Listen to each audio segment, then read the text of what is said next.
Hi guys, my name is Luis Gonzalez, and for this week it was week 17, topic of choice presentation. I decided to investigate further my desired career path and how employment opportunities look for me. So I have a few options. Um, I was looking into possibly using my degree and working at a community college as a kinesiology professor. So for this one, I won't need any more education, so I don't have to worry about that. I won't need to go get a credential. No need to get any more certifications. I would need to have experience teaching to get hired full time, so I'd probably have to start off with a part time job. There's a few drawbacks with this job, and they are that I don't have any experience teaching right now, so it would be hard to find a full time job right off the back. Some of the perks, though, are that this job would allow me to have summers off. I would also have a salary, so consistent pay and health insurance, which I do need because this year I'll be turning 26, and that means I'll have to pay for my own health insurance. So I did a little research and I found out that average pay is about $60,000 per year. I would be making $31 about an hour, and entry level positions start at $47,000 per year, while more experienced workers make up to $82,000 per year. So those are pretty good numbers if I wanted to do that. Here's a second option that I have, and that is to use my degree and become a strength and conditioning coach at a college. So this is what I kind of went into the master's program thinking that I was going to go this route of being a strength and conditioning coach. And after talking to my advisor, he kind of explained to me how there are a lot of downsides to being a strength and conditioning coach opposed to being a um, a professor in kinesiology. And this is just some information I wrote down about the job. So I would need to get my CS certified strength and conditioning coach specialist certification, and so I've already taken the live prep exam course for it, and I have the book, so I'd be all set to take the exam. I was originally looking into doing that, but right now I don't feel like I really want to go that route. But it is a good option. So if my current route in which I'm going right now doesn't work out, then I will consider getting this certification and potentially being a certified strength and conditioning coach at a college. So I looked up, and the average pay was about $41,000, and I would be making $21 per hour, approximately. Entry level position starts at $19,000 per year, while most experienced workers make up to $61,000 per year.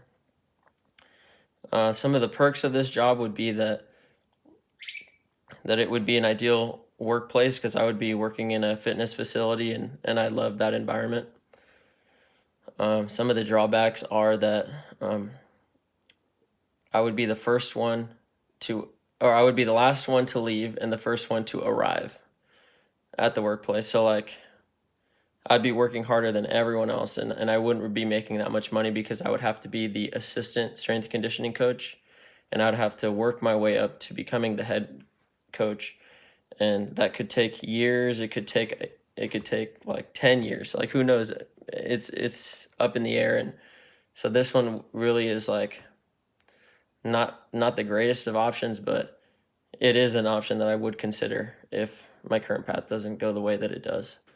But so here's the third option. This is something that I haven't really considered too much, but it is an option, and I don't want to just write it off right away. So it would be to become an athletic director at a high school.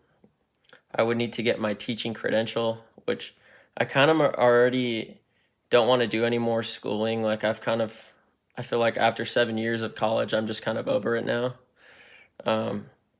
So this is kind of what I would have to do with this job. I would be in charge of preparing a budget and spending on items like coach salaries and team travel, equipment purchases, and faculty keep up. At a high school level, the athletic director typically is a high school administrator who provides hands-on leadership in these areas. So during the off season, a 40-hour to 50-hour work week is about normal. It may require me to work up to 12 hours a day, which is a lot. So it's not really something I am really looking forward to doing if I were to do this job. Average pay is about $59,000 per year, and I would be making about $16 per hour. Okay, so this is actually what I'm currently doing right now. So the previous jobs that I just said, I would be using my degrees, and with what I'm currently doing right now, I'm actually not using any of my degrees. And I actually really like it because the potential to make money is huge and there is no limit. And I know that when there is no limit, I really apply myself more than I would if I know I can only make a certain amount of money in the job that I have. I wouldn't be trying as hard because I know that I wouldn't be able to make too much. So what I am currently doing right now is I'm working a solar sales job for the largest solar company in the world, and it's called Sunrun. I never thought I would get into sales at all, but I realized after doing some research that sales is where all the money is. And I saw how much money my coworkers were bringing in, and they're teaching me how to do it. So I decided to go this route, and I'm bringing my friends along with me, and so far so good. I mean, I've already seen it working. So it is a commission-based job, and it's really not hard to make a sale. This is a very lucrative job once you learn the art of the craft, and I do have a really great team to help me out.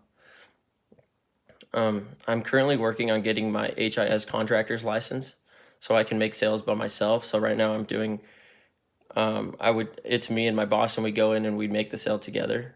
But once I have the license, I'd be able to make the sale by myself, and there's a lot more money that way. So the pros of this job are that I have a great work-life balance, and I get to work with my friends. Also, that there is no limit to the amount of money that I can make in this job. Here are some of the drawbacks. I am responsible for going out and finding my own leads until I get higher up in the company. So once I get higher up, I'll just be doing more appointments. Okay, and then this is something more recent. I actually just got hired on part-time with the Latter-day Saints charities, working as a local health coordinator. This is something that came to my email recently, and it was a job opportunity by someone from CSM. They emailed me, and I took it up, and I read up on it a little bit, and it sounded like it would be a good job. So this is my current job responsibilities are to ship toys, medicine, and clothing, etc., to different charities around my area. So it pays about $400 a week along with health insurance. And I really need health insurance, so this is going to be awesome to have that covered. And something else that I really liked about this job is that it also pays for my student loans. And that's something that I know that we all probably have a lot of, so it'll be nice to get that paid for. So the perks of this job are that it only requires me to work one day out of the week, and I just get 10 items shipped to me, and then I'm supposed to ship those 10 items out each week. And so far, I have yet to see a downside, and so I'm just gonna keep going with this job because doesn't seem very hard. Okay, and then this is actually my real dream job. This is what I really want to do in my life, and it is to become a business owner and to own my own fitness facility. So I've already started this dream. I've already made a separate savings account for it so that I can own my own gym because I know I need capital to do this. And so just every time I make a sale in solar, I just save. I have a separate account and save that money. And I've already thought of a gym name that I would have. I don't want to spoil it, but I've already made an Instagram for it too, and hopefully do some social media growth on there. And so I did some research, and I found out that on average people need about $50,000 to open a gym. So I mean, I'm working on it, and hopefully that, I mean, with the $50,000, what that covers is pretty much just the down payment, and then I would take out a big loan so I could pay for it, because there's a lot of expenses. Equipment is super expensive, and then I would be either having to buy a place or rent a place, and that's gonna eat up a lot of money. So as long as I keep saving, I should be able to reach my goal in a few years. The perks of this job include being my own boss, having my own place to work out, and I get to choose how much I want to charge my clients if I choose to train some. So this is something I didn't like when I was in Nebraska. I was working as a personal trainer at Genesis, and I noticed that they would be taking like 75% of the money that I would be charging the client to train them. And I just felt like it was ridiculous. Like, no company should be taking that much money, but I get that that's how businesses work.